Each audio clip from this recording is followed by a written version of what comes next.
మీ అందరికీ కూడా నా హృదయపూర్వక వందనాలు తెలియజేసుకుంటున్నారా. మరొకసారి మీ మధ్యకి రావడానికి దేవుడు చూపించింది బట్టి మరొకసారి దేవునికి నేను ఎంతగానో రుణపడి ఉన్నాను. మరి నిజంగా చెప్పాలంటే దేవుడు మన ఈరోజు ఈ క్షణం వరకు సజీవులలోంచి మన ఆయుష్ కాలం పొడిగించాడు. మరి ఆయన గణపరచడానికి, ఆయన హెచ్చించడానికి, ఆయనకు మహిమాత్మమే జీవించడానికి మనకి ఇచ్చిన గొప్ప అవకాశం. ఎంతో మంది ఈ లోకం నుంచి వెళ్ళిపోతూ ఉంటున్నారు. మనల్ని అయితే సజీవులెక్కలు ఉంచారు కనుక మనం ఎంతగానో దేవునికి రుణపడి ఉంది. మన జీవితకాలం ఆయనకి మనం సమర్పించిన ఆయన రుణం మనం తీర్చుకోలేము. ఎందుకంటే మన కొరకు ఆయన ప్రాణం పెట్టాడు. సజీవులు మన కొరకు తన రక్తం అంతా కార్చి మనల్ని అది పాపం యొక్క శాపం నుంచి విడిపించాడు. తన అమూల్య రక్తం ద్వారా మనల్ని కడిగి పరిశుద్ధులుగా చేశాడు. పరలోక రాజ్యానికి, అనిత్య రాజ్యానికి వారసులుగా చేసి అందుకొరకు ఆయన ఎంతగానో శ్రమ పడ్డాడు. భూమి మీద ఉన్నప్పుడు కూడా ఆయన అనేక అద్భుతాలు, ఆశ్చర్య కార్యాలు చేస్తూ తను దేవుని యొక్క కుమారుడిగా, ఆయనే తన దేవుడిగా తను తాను ప్రత్యక్షపరుచుకున్న దేవునికి నా హృదయపూర్వకంగా ఇలాంటి దినాన్ని, మొన్నటి దినాన్నేమో పేతురు యొక్క జీవితంలో ఎర్లీ లైఫ్ మనం చూసాం. అందులోనే మనం మొట్టమొదటిగా పేతురు మొదటి పేరు సీమోన్ అని యోహాను సువార్త 1వ అధ్యాయము 40 నుంచి 42 వచనాలు చదువుకొని అందులో యేసుక్రీస్తు ప్రభువారు ఆయన్ని సీమోను అని పిలిచినట్లుగా, ఆ తదుపరి నీ పేరు కేఫా అనబడునని చెప్పినట్లుగా మనం చూసుకున్నాం. ఏ మాట అయితే ఆయన కేఫా అన్నారో ఆ మాటకి ఆధారంగా మత్తయి సువార్త 16వ అధ్యాయము 18 వచనము 13 నుంచి 18 వరకు మనం చదువుకుందాం. పిలుపుదైన కైసరయ ప్రాంతంలోకి వచ్చి మనుష్య కుమారుడు ఎవడని జనులు చెప్పుకొనుచున్నారని తన శిష్యులను అడుగగా, వారు కొందరు బాప్తిస్మిచ్చు యోహాననియు, కొందరు ఏలియా అనియు, మరికొందరు ఇర్మియా అనియు, లేక ప్రవక్తల్లో ఒకడనియు చెప్పుకొనుచుండేది. అందుకు ఆయన, మీరైతే నేను ఎవడనని చెప్పుకొనుచున్నారని వారిని అడిగాను. అందుకు సీమోను పేతురు, నీవు సజీవుడగు దేవుని కుమారుడు అయిన క్రీస్తు అని చెప్పాను. అందుకు యేసు, సీమోను బర్యోనా, నీవు ధన్యుడవు, పరలోకమందున్న నా తండ్రి ఈ సంగతి నీకు బయలుపరిస్తేనే కానీ నరులు నీకు బయలుపరచలేదు. మరియు నీవు పేతురువు, ఈ బండ మీద నా సంఘమును కట్టుదును, పాతాళలోక ద్వారములు దాని ఎదుట నిలువలేవని నేను నీతో చెప్పుచున్నాను. ప్రార్థన చేసుకుందామండి. మహోన్నతుడు, మమ్మల్ని మిగిలిగా ప్రేమించిన పరమ తండ్రి, వేలాది స్తుతులు స్తోత్రాలు వందనాలు చెల్లించుకుంటున్నాం తండ్రి. చదవబడిన లేఖన భాగం ద్వారా మాతోనూ మాట్లాడండి ప్రభా. నా తండ్రి, మా జీవితాలకు దేవునికరముగా, ఆశీర్వాదకరంగా, మేలుకరంగా ఉంటూ సహాయం దయచేయండి ప్రభా. నా తండ్రి, మా బ్రతుకుదంతా మిమ్మల్ని ప్రభు మహిమపరుచుకుంటూ నా తండ్రి మీ సాక్షిగా తీర్చుకోవాలి దయచేయమని నేను మాట్లాడిన నీ దాసుని మీ సిలువ చాటును మరుగుపరుచుకోండి ప్రభా. నా తండ్రి మీ నోటికి బోరగా వాడుకోండి తండ్రి. ఈ సహాయం దయచేయండి. వినే చెవులు గ్రహించే మనసు ప్రతి ఒక్కరికి దయచేయండి ప్రభా. నా తండ్రి మీకు వందనాలు. వీని విడిచిపెట్టేవారుగా కాకుండా ఆ ప్రకారంగా జీవించేవారుగా ప్రభా. నా తండ్రి ముందులాగన మీ కృప, మీ సహాయం, మీ తోడు మాకు మెండుగా దయచేయమని యేసుక్రీస్తు నామములో ప్రార్థన చేసి వెళ్ళుకుంటున్నాం తండ్రి. పిల్లరా, గతసారి మనం చెప్పుకున్నది ఏంటంటే సైమన్ అన్న సీమోను అనే పేరు మొట్టమొదటిగా పేతురు కలిగి ఉందని, ఆ పేరు గలవారు 10 మంది ఉన్నారని చెప్పుకున్నాం. ఇప్పుడు ఈ సీమోనుకి పేతురు అనే పేరు ప్రభువారు ఎందుకు పెట్టారు? ఒకటి. తర్వాత రెండో పాయింట్ అంటే, ఈ బండ మీద నా సంఘమును కట్టుదును అన్న. ఈ బండ మీద అన్న విషయాలు ఈరోజు మనం ఇది ధ్యానించాలని ఆశపడుతున్నాం. ఇక్కడ మనం చూసినట్లయితే వీళ్ళారా, మొట్టమొదట యేసు ప్రభువు ఈ జనులు నా గురించి ఏమనుకుంటున్నారు అని అడుగగా వారు కొందరు బాప్తిస్మం ఇచ్చు యోహాన్ అనియు, కొందరు ఏలియా అనియు, కొందరు ఇర్మియా అనియు, లేక ప్రవక్తల్లో ఒకడనియు అంటున్నారు. ప్రజలందరూ కూడా నన్ను గురించి ఏమనుకుంటున్నారు అని అడిగినప్పుడు వారి యొక్క అభిప్రాయాన్ని వారు తెలియజేయగా, మరి తర్వాత ఆయన అంటున్నాడు, మీరైతే నన్ను గురించి ఏమనుకుంటున్నారు ఆయన అడిగినప్పుడు ఆ 12 మందిలో 11 మంది కూడా సైలెంట్గా ఉన్నారు, కానీ ఈ పేతురు మాత్రం మరి ముందుగా వచ్చి, అంటే ఏమని చెప్పాలో వారి ఆలోచనలో అలాగ అడగగానే ఒక దిగ్భ్రాంతిలో ఉండిపోయారు. ఒక సరైన ఐడెంటిఫికేషన్ వారు చెప్పలేకపోయారు. కానీ పేతురు త్వరగా తొందరపడి మరి ముందుకొచ్చి ఆయన ఈ మాట చెప్తూ ఉన్నాడు. చూడండి, అందుకు సీమోను పేతురు, నీవు సజీవుడగు దేవుని కుమారుడైన క్రీస్తు అని చెప్పెను.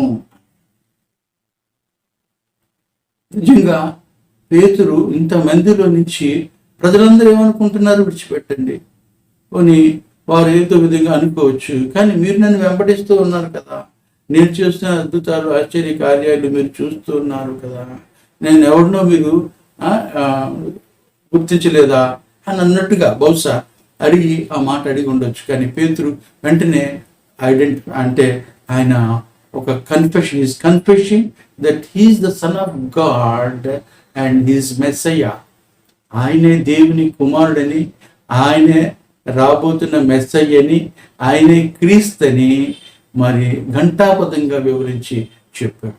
ఆ యొక్క అండర్స్టాండింగ్ రావటానికి వరకు ఆ యొక్క జ్ఞానము, అది ఆ రెవల్యూషన్ అంటారు, ఆ ప్రత్యక్షత, అది దేవుడు ఆయన కలిగించినట్టుగా యేసుక్రీస్తు ప్రభు వారు చెప్తూ ఉన్నారు. అది సాధారణంగా ఎవ్వరికి, మనం ఇంతమంది శిష్యులు ఉండొచ్చు, ఎంతగానో ప్రేమించవచ్చు, ఆయన మాట చెప్పు నడవచ్చు, ఆయన చెప్పిందల్లా చేయొచ్చు, అన్నీ చేయొచ్చు, కానీ అందరూ కూడా ఏంటంటే ఆయన అద్భుతాలు ఆశ్చర్య కార్యాలు చేస్తూ ఉన్నాడు, ఆయన ఒక బోధకుడని లేదంటే ఆయన క్రీస్తు అని వారు నమ్ముతూ ఉన్నారు. కానీ ఈయనైతే ఘంటాపథంగా జీవము కలిగిన దేవుని కుమారుడు అయిన క్రీస్తు అని పేతురు చెప్తున్నాడండి. ఇక్కడ మనం గమనించవలసింది ఏంటంటే that is the confession of Peter అని జాన్ మెకార్థర్ స్టడీ బైబిల్లో కానీ కొన్ని బైబిల్ హెడ్డింగే అలాగే ఇచ్చారు. 13 నుంచి మనకి 20 వచ్చిన వరకు హెడ్డింగ్ పైన హెడ్డింగ్ ఏమి ఇచ్చారంటే the confession of the Peter అని ఇచ్చారు. అంటే అక్కడ ప్రతి ఒక్కరు కూడా ఆ సబ్జెక్టు ఈ 13 నుంచి 20 వచనాలు కూడా సబ్జెక్ట్ దేని గురించి చెప్తుంది అని మనం గమనించి చూచినట్లయితే ఈ పేతురు యేసు క్రీస్తు ప్రభువారిని గురించి ఆయన ఇచ్చిన స్టేట్మెంట్ గురించి అది చెప్తూ ఉంది. కాబట్టి అది ఎంతో ప్రాముఖ్యమైనదని మనం గ్రహించాలి. 8 యోహాను సువార్త 6:68 మాటలు చూసుకుందామండి త్వరగా. ఇక్కడ మనం 66 నుంచి అప్పటి నుండి ఆయన శిష్యులు అనేకులు వెనుక తీసి మరి ఎన్నడూను ఆయనను వెంబడింపలేదు అంట. ఇక్కడ యేసు క్రీస్తు ప్రభు యొక్క పట్టబడటానికి సమయం ఆసన్నమవుతున్న సమయంలో ఈ 70 మంది శిష్యులు ఎవరైతే ఆ గతంలో ఉన్నారో వారందరూ కూడా ఆయన విడిచి వెళ్ళిపోయారు. ఆ సందర్భంలో మాట్లాడుతున్న మాట ఏంటంటే చూడండి 67లో, కాబట్టి యేసు మీరు కూడా వెళ్ళిపోవాలని విన్నారా అని 12 మందిని అడుగగా సీమోను పేతురు, ప్రభువా ఎవని యొద్దకు వెళ్ళుదుము, నీవే నిత్య జీవపు మాటలు గలవాడు, నీవే దేవుని పరిశుద్ధుడివని మేము విశ్వసించి ఎరిగి ఉన్నామని ఆయనతో చెప్పాను అంట. అక్కడ పేతురు ఇచ్చిన స్టేట్మెంట్ అంత చక్కగా ఉంది చూడండి. మేము ఎవరి దగ్గరికి వెళ్తాం ప్రభువా నేను విడిచిపెట్టి, వాళ్ళంటే వెళ్ళిపోయారు, వాళ్ళంతా కూడా నీ అద్భుతాలు ఆశ్చర్య కార్యాలు సూచక్రియలు చూడటానికి వచ్చారు, నీతో పాటు వాళ్ళు ఉన్నారు, కొంతకాలం గడిపారు, కానీ కష్టం వచ్చేసరికి వారందరూ కూడా విడిచి వెళ్ళిపోయారు, కానీ నేను మిమ్మల్ని విడిచిపెట్టను అంటున్నాడు. ఎంత చక్కటి మాట చెప్తున్నాడు. అందులోనూ ఏమని స్టేట్మెంట్ ఇస్తున్నాడంటే సీమోను పేతురు, ప్రభువా ఎవని యొద్దకు వెళుదుము, నీవే నిత్య జీవ మాటలు గలవాడవు అంటున్నాడు. నిత్య జీవ మాటలు గలవాడు, నీవే దేవుని పరిశుద్ధుడవని మేము విశ్వసించి ఎరిగి ఉన్నామని ఆయనతో చెప్పాను. విశ్వసించారు, ఎరిగి ఉన్నారు. ఎందుకంటే ఈ 3.5 సంవత్సరాలు ఆయనతో కూడా గడుపుతున్నారు కాబట్టి విశ్వాసం కలిగి ఉన్నారు. ఆయన్ని రూఢిగా ఎరిగి ఉన్నారు. అంటే ఈ knows pretty well about him what he is అని ఎరిగి ఉన్నారు. ఆయన నన్ను పంపిన తండ్రిని ఎరిగి ఉంటే ఏ నిత్య జీవం అని మన యోహాను సువార్తలో మనం చూస్తున్నాం. కాబట్టి ఆయన ఎరిగి ఉండడం ఎంత గొప్ప సంగతి అండి. కాబట్టి అక్కడ కూడా ఏం చెప్తున్నాడంటే, నీవు పరిశుద్ధుడు అని అన్నాడు. మేము విశ్వసించామన్నాడు. దృఢమైన నిశ్చయం కలిగినటువంటి వాడిగా ఉన్నాడు. సో ఈ స్టేట్మెంట్ ఇస్ పక్కా, very strong, just like a rock అన్నమాట. అందుకే ఆ పదం ఉపయోగించి బహుశా ఉండవచ్చు. అందుకే ముందుగానే యేసు ప్రభు వారు ఈ పేరు పెట్టక మునిపే, ఎప్పుడైతే ఇప్పుడే ప్రభు చెప్తున్నాడు, నీ పేరు సీమోన్ అనబడదు, కేఫా అనబడుతుంది అని చెప్పి ముందుగానే ఈ వాజ్ ప్రొఫెసైజ్డ్ అని ముందుగానే చెప్పి ఆ మాటే ఆయన కూడా అక్కడ పలికినట్లుగా మనం చూస్తున్నాం. ఎందుకంటే ఆయనలో ఉన్న విశ్వాసము, ఆయన ఇచ్చిన స్టేట్మెంట్ బట్టి, దేవుడు ఆయనకి ఇచ్చిన ఆ యొక్క రెవల్యూషన్ బట్టి, ఆ యొక్క ప్రత్యక్షతను బట్టి మానవులుగా ఎవరు కూడా ఆ స్టేట్మెంట్ ఇవ్వలేదు, భయపడతారు చెప్పడానికి.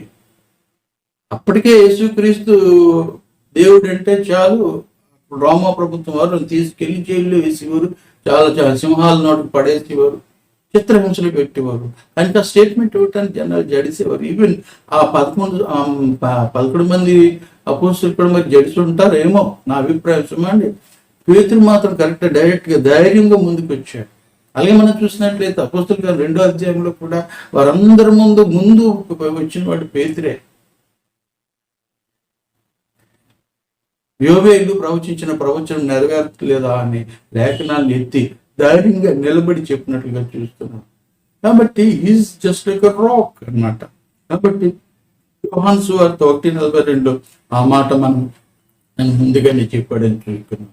ఈ బండ మీద అనగా ఇక్కడ మనం చూసినట్లే ఈ బండ మీద నా సంఘమును కట్టుదును అది ఫ్యూచర్ టెన్స్, భవిష్యత్తు గురించి తెలియజేస్తుంది. అంటే ఈ బండ మీద, on the rock of Peter's confession he said, I will build my church. I will build my church. దేని మీద? On the rock of confession of Peter's confession ఒప్పుకున్నాడు. అక్కడ బండ అంటే లిటరల్ గా రాయి అని కానీ ఒక బండని కాదు, కానీ ఆయన ఏ స్టేట్మెంట్ ఇచ్చాడో ఆ కన్ఫెషన్ దాన్ని బేస్ చేసుకొని ఆయన మందిరాన్ని కడతాను అని చెప్తున్నాడు. అంటే ఏంటి? మన విశ్వాసానికి కర్తయు దాన్ని కొనసాగించు క్రీస్తు. ఆయన క్రీస్తు అభిషేకింపబడిన వాడు, ఆయన దేవుని పరిశుద్ధుడు అని అక్కడ మనకు చెప్తున్నాడు. అక్కడ పేతురు యొక్క ఒప్పుకోలు మీద, ఆ యొక్క కన్ఫెషన్ మీద ఆయన తన యొక్క మందిరాన్ని కట్టుదును అని చెప్తున్నట్టుగా మనం చూస్తాం. 1 యోహాను పత్రిక 2:22 చూసినట్లయితే ఇక్కడ ఏమని అంటాడంటే, యేసు క్రీస్తు కాడని చెప్పువాడు తప్ప ఎవడబద్ధీకుడు? తండ్రిని కుమారుణ్ణి ఒప్పుకొని వీడే క్రీస్తు విరోధి. కుమారుని ఒప్పుకొని ప్రతివాడును తండ్రిని అంగీకరించువాడు కాడు. కుమారుని ఒప్పుకున్నవాడు తండ్రిని అంగీకరించువాడు. కుమారుని ఒప్పుకుంటే తండ్రిని ఒప్పుకున్నట్లే, తండ్రిని ఒప్పుకుంటే కుమారుని ఒప్పుకున్నట్లే. అందుకే అంటాడు కదా 14వ అధ్యాయంలో చూసినట్లయితే, అక్కడ మనం చూసినట్లయితే 14 యోహాను సువార్త 14వ అధ్యాయము 8వ వచనం నుంచి 9వ వచనాలు చదువుకుందాం. అప్పుడు పిలుపు, ప్రభువా తండ్రిని మాకు కనుపరచుము, మాకంతే చాలని ఆయనతో చెప్పగా, యేసు పిలుపు, నేనెంత కాలము నీ యొద్ద ఉండినను నీవు నన్ను ఎరుగవా అంటున్నాడు.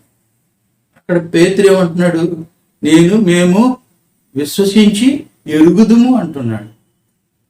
చూడండి ఎంత తేడా ఉందో. ఇక్కడ చూసినట్లయితే ఎరుగవా, నన్ను చూచిన వాడు తండ్రిని చూచున్నాడు గనుక తండ్రిని మాకు కనుపరచమని ఎలాగూ చెప్పుచున్నావు అంటున్నాడు.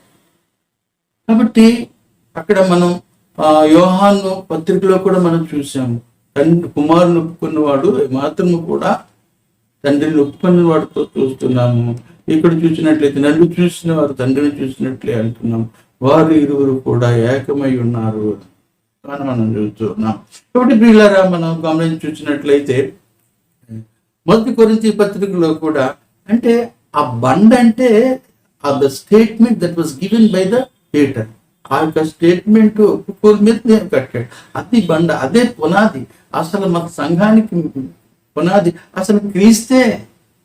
ఆ బండ క్రీస్తే అంటున్నాడు, సంఘానికి పునాది క్రీస్తే అంటున్నాడు. చూడండి, మనం మాట చూసుకుందాం. ముందు మనకి అందుకే అంటాడు పౌలు, అంటాడు కొరింథీయులకు రాస్తూ 10వ అధ్యాయం 4లో అంటాడు కదా, ఆ బండ క్రీస్తే. 10:4లో చూసినట్లయితే అక్కడ అందరూ ఆత్మ సంబంధమైన ఒకే పానము చేసిరి, ఏలనగా తమ్మును వెంబడించిన ఆత్మ సంబంధమైన బండలోనిది త్రాగిరి, ఆ బండ క్రీస్తే అంటున్నాడు. ఆ బండ క్రీస్తే అంటున్నాడు.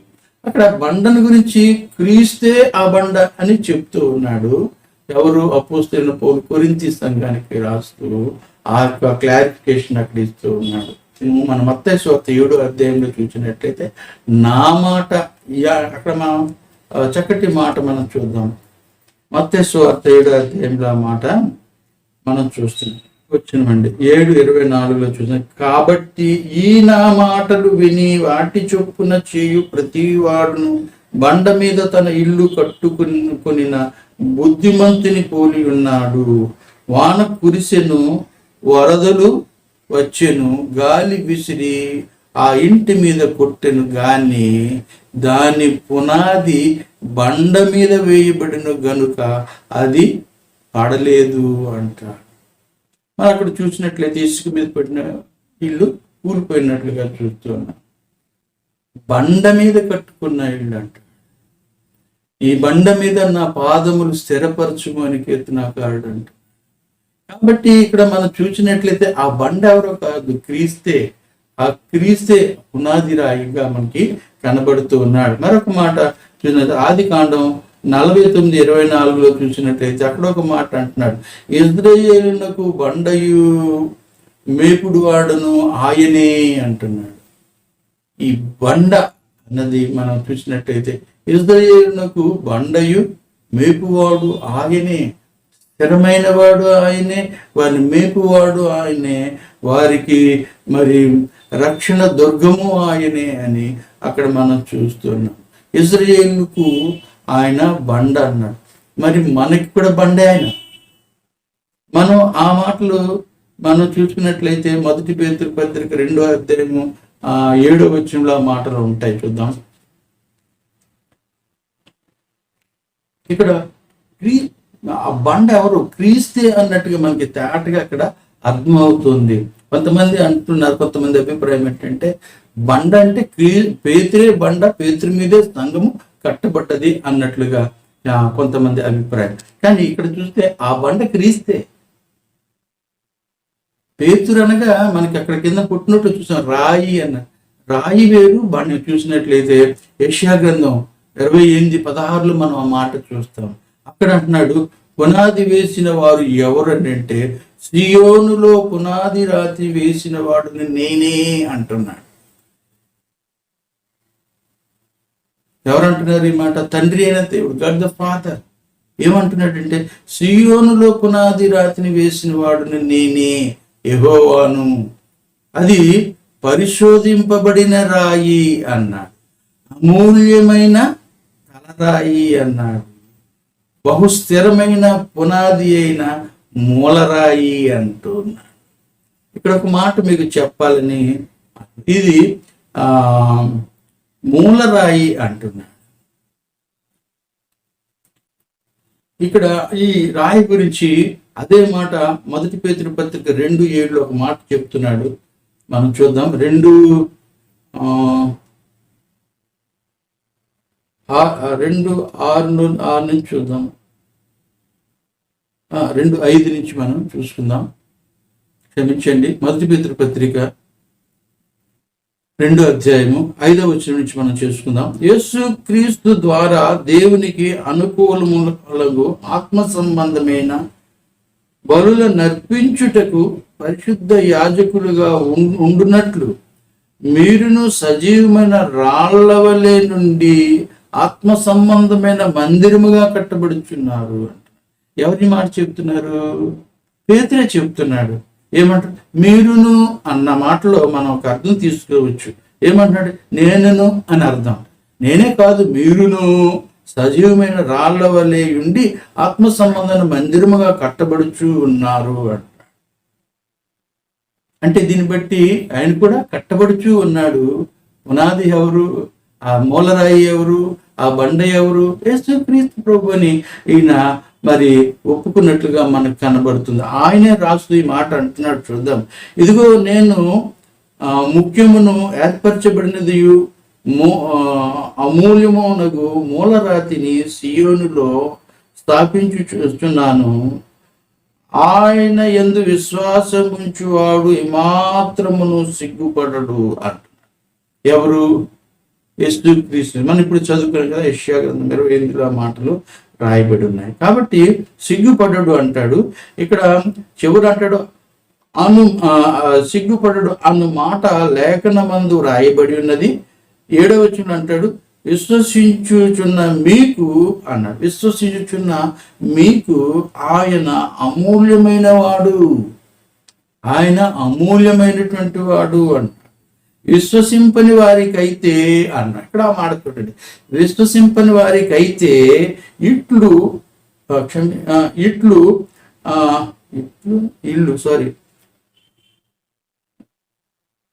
ఇక్కడ 7వ వచనంలో మనం చూసినట్లయితే మూల్యమైన వాడు అని.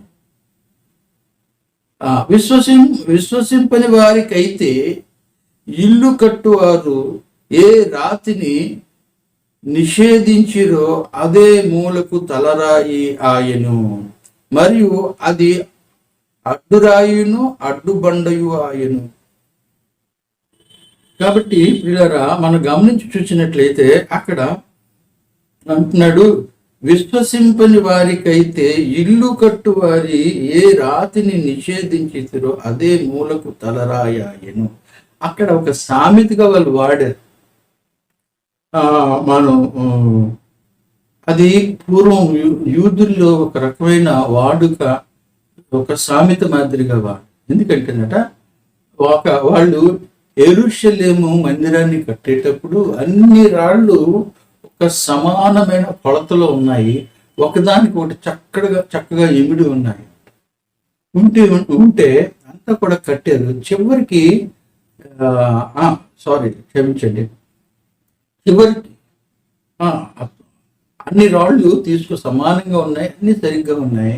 అయితే ఏం చేస్తారంటే ఒకటి మాత్రం కొద్దిగా మరి సైజులో డిఫరెన్స్ వచ్చింది. దాన్ని ఆ కొండ మీద నుంచి కిందకి పడేస్తారు.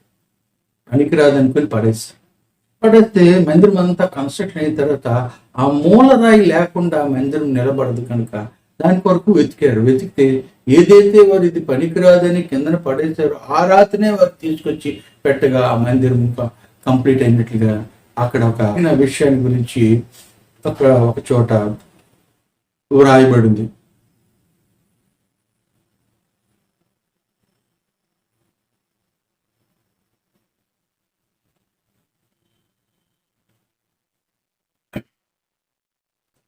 క్షమించండి.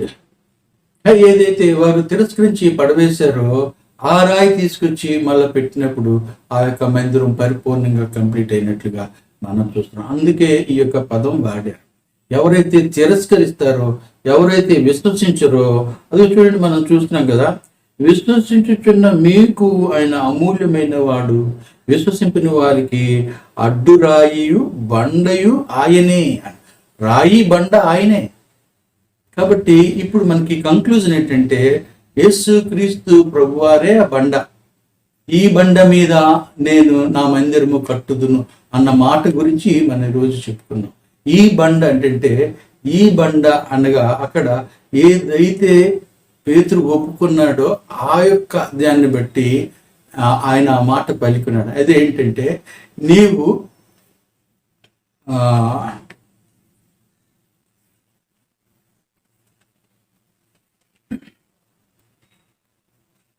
వారందరి అభిప్రాయం వేరు, పేతురు యొక్క అభిప్రాయం వేరు. ఆ అభిప్రాయం అతి శ్రేష్టమైనది, అది మన విశ్వాసానికి మూలమైనది, మరి సంఘానికి మూలమైనది. అదే బండని, దానినే ఒక బండ, ఒక పెద్ద ఇంపార్టెంట్ ద బేస్ కన్ఫెషన్ ఏంటంటే అదే చెప్తాడు. అందుకు సీమోను పేతురు, నీవు సజీవుడగు దేవు కుమారుడు అయిన క్రీస్తు, సజీవుడగు దేవుని కుమారుడైన క్రీస్తువు అని, క్రీస్తు అభిషేకింపబడిన వాడు, రక్షణ కార్యమునకు అభిషేకింపబడిన వాడు, మందిరానికి నీవే మూలం అని చెప్తూ ఉన్నాడు. విశ్వాసాన కర్తయు దాన్ని కొనసాగించి క్రీస్తు వైపే చూడమంటూ ఉన్నాడు పౌలు. కాబట్టి పిల్లారా, ఆ బండ ఎవరో కాదు, క్రీస్తే అని నిర్ధారించడానికి వివరంగా అది తెలుసుకోవడం కొరకని ఈ యొక్క అంశం మీ ముందుకు తీసుకురావడం జరిగింది. అయితే ఒక్కొక్కరితో ఒక్కొక్క అభిప్రాయం. నా అభిప్రాయం అయితే అదేని లేఖనాల ద్వారా నేను అర్థం చేసుకుంది, అందుకు మీరు విశ్వసిస్తారని నమ్ముతున్నాను. ఇంకా చాలా విషయాలు పేతురు యొక్క జీవితంలో ఇంకా చాలా ఉన్నాయండి. ప్రార్థన చేసుకుందామండి. మహోన్నతుడు, మమ్మల్ని మిగిలిగా ప్రేమించి మా పరమ తండ్రి, వేలాది స్తుతులు, స్తోత్రాలు, వందనాలు చెల్లించుకుంటున్నాం నాయన. ఇంతవరకు నీ బిడ్డలు విన్న చక్కటి వర్తమానాన్ని బట్టి మీకు స్తోత్రాలు ప్రభా. బహు భయంకరమైన దినాలు మేము జీవిస్తుంటుండగా మీ కాపుదలు, మీ భద్రత మెండుగా దయచేయండి.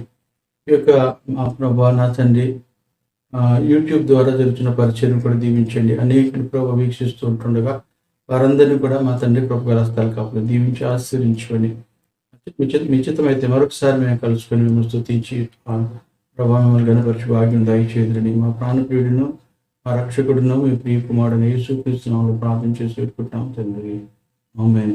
పిల్లారా, మీ అందరికీ కూడా మరొక చిన్న మనవి. మీకు యొక్క వీడియో ప్రోగ్రామ్ నచ్చినట్లయితే దయచేసి సబ్స్క్రైబ్ చేయండి, అలాగే షేర్ చేయండి, సహకరించమని యేసుక్రీస్తు నామములో